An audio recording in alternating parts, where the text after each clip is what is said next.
Welcome to the first episode of our podcast's fourth season, Scary But True Campfire Stories, brought to you by Dudes Camping.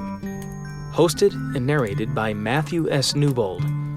Thanks for listening, and please, spread the word, tell your friends, tell your neighbor, post it on Facebook, Twitter X, Instagram, Truth Social, TikTok, and any other social media outlet that joins together in a harmonious hodgepodge of political debate. Our goal is to share true stories of strange, supernatural, ghostly, and unexplained as we gather around the virtual campfire.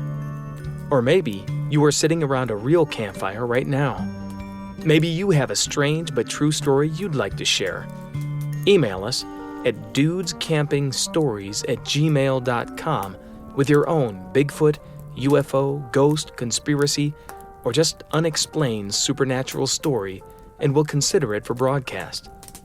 Don't forget to visit us on YouTube and Facebook at Dudes Camping. Close encounters of the first kind. A close encounter of the first kind occurs when an individual observes a UFO from a relatively short distance, allowing for prolonged scrutiny. This proximity and extended duration afford the observer the opportunity to examine the unidentified flying object in detail. During these instances, the observer is often able to provide a thorough description of the UFO, noting its distinct shape, color, and any discernible behaviors or movement patterns. Such encounters enable witnesses to capture intricate details due to the clarity and closeness of the sighting, making the accounts invaluable for researchers and enthusiasts who are attempting to understand the phenomena associated with UFO sightings. The capability to observe a UFO for an extended period results in richer and more precise documentation of the event. This level of detail can help differentiate between explainable objects, such as conventional aircraft or known celestial phenomenon, and those that remain unexplained, thus enhancing the credibility and investigative value of the sighting in the broader study of unidentified flying objects. The following story is the encounter by Kenneth Arnold over Washington, and where the term flying saucer originated. Not because of the shape of the object, but because of the way it moved. It was June 24th, 1947. An ordinary day as I was preparing my Call Air A-2 aircraft for a routine business flight from Chehalis to Yakima, Washington. The sky was amazingly clear and perfect visibility, ideal flying conditions that pilots dream of. Little did I know, my understanding of the world was about to be turned upside down. I was maneuvering my small plane around the majestic peaks of the Cascade Mountains. My mission was twofold: transport some materials and, if possible, help locate a downed Marine Corps C-46 transport plane lost somewhere in the area. There was a substantial reward for finding the wreckage, and like any good aviator and businessman, I was keen on claiming it. My watch read just before 3 p.m. When I looked up, my eyes caught something peculiar. Just north of Mount Rainier, a bright flash lit up the reflective surface of my plane.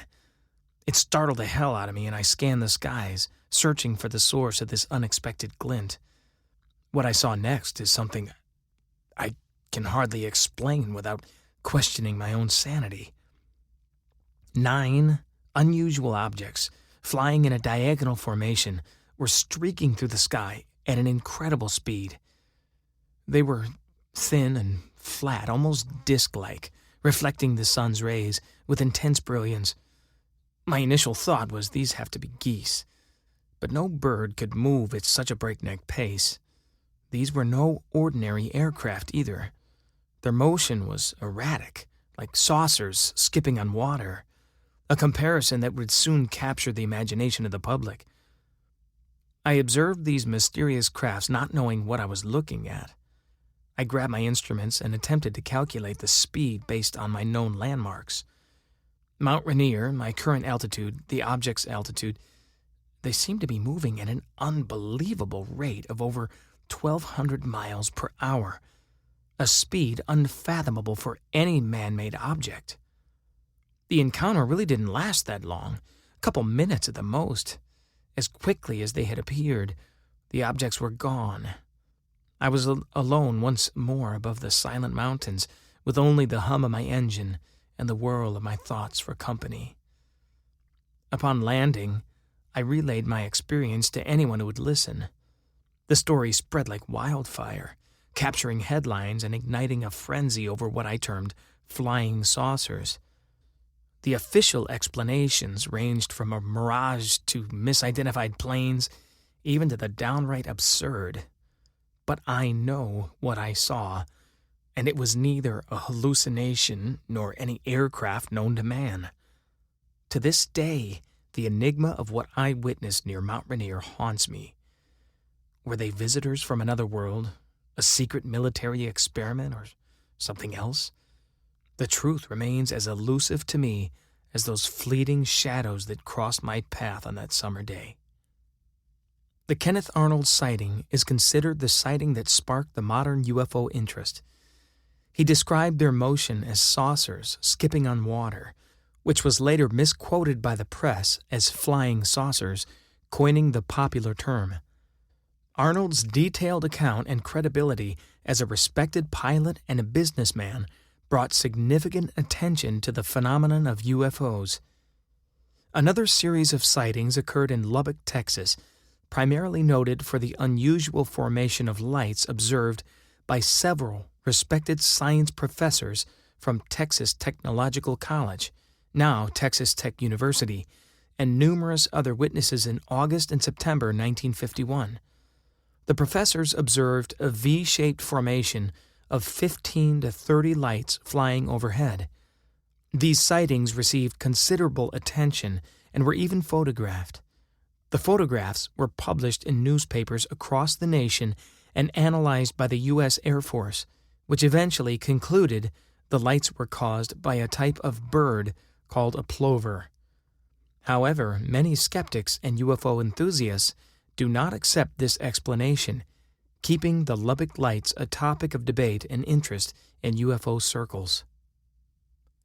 My name is Dr. James McCushion, a physics professor at Texas Tech University, but on the evening of August 1951, I was simply a curious observer drawn to the skies above Lubbock, Texas. It was a warm night, and the air was thick with the scent of summer.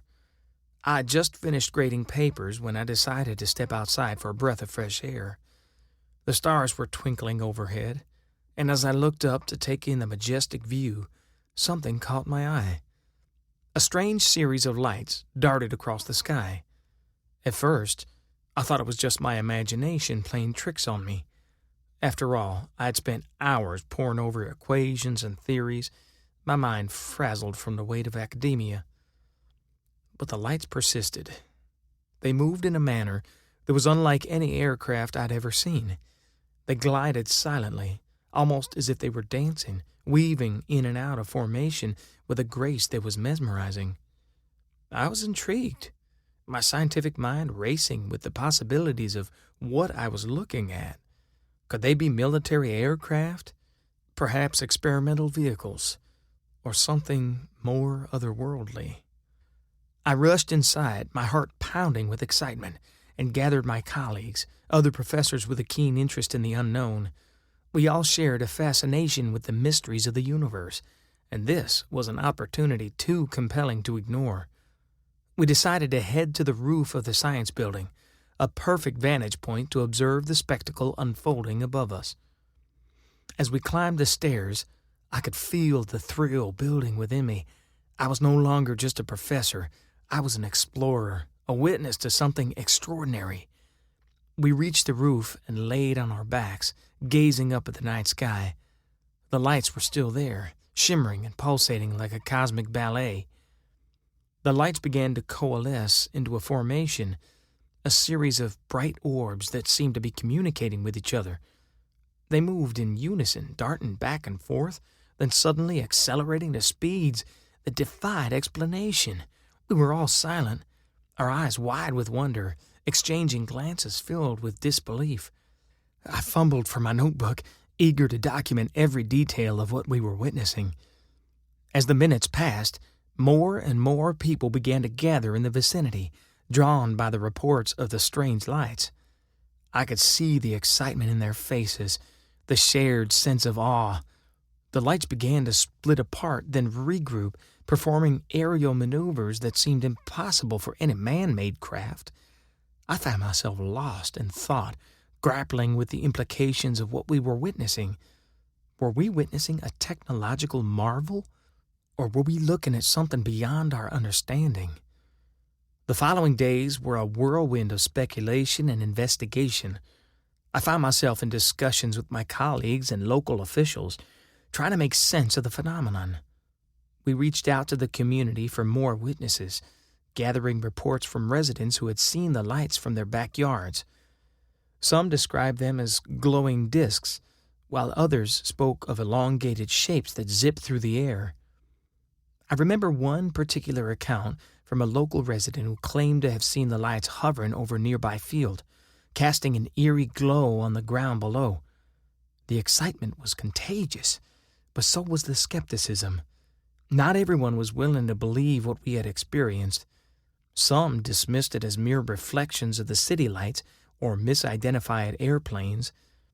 Yet there was a growing number of individuals who felt compelled to share their encounters, each story adding more layers to the mystery.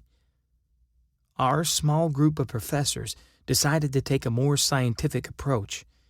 We began to gather data, interviewing witnesses and compiling reports. Dr. McDonald, with his expertise in aerodynamics, analyzed the flight patterns we had observed, while Dr. R.A. McDonald focused on the psychological aspects of mass sightings. I took on the role of chronicler, documenting every detail and organizing our findings into a coherent narrative. As the weeks went by, our investigation attracted attention from local media. Newspapers began to publish stories about the Lubbock Lights, and soon we were inundated with calls from journalists eager to hear our first-hand accounts. The phenomenon had taken on a life of its own, becoming a national story that sparked debates about the existence of extraterrestrial life. In September, we received an unexpected visit from the military. Representatives from the U.S. Air Force arrived in Lubbock, expressing interest in our observations. They were polite but firm, asking us to share everything we had learned. I remember feeling a mix of pride and apprehension as we presented our findings. They listened intently, taking notes and asking probing questions, but they also seemed guarded, as if they were weighing the implications of what we had witnessed. After their visit, the air around the lights shifted.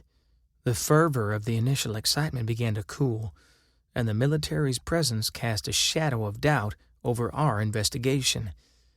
It became clear that there were forces at play beyond our understanding, and the mystery of the Lubbock Lights was becoming entangled with concerns of national security.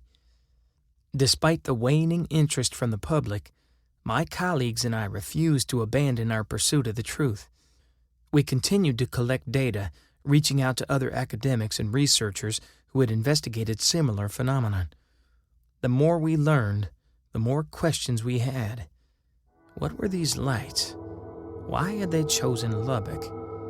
And could they be a manifestation of something we had yet to comprehend? Thanks for listening to Scary But True Campfire Stories, presented by Dudes Camping. Narrated by Matthew S. Newbold. Do you have a story that needs to be told? Email us at dudescampingstories@gmail.com with your scary but true story, and we'll consider it for broadcast. Please hit the like button and subscribe if you enjoyed this story, and leave a comment. It really does help us out. Until next time, we will see you around the campfire.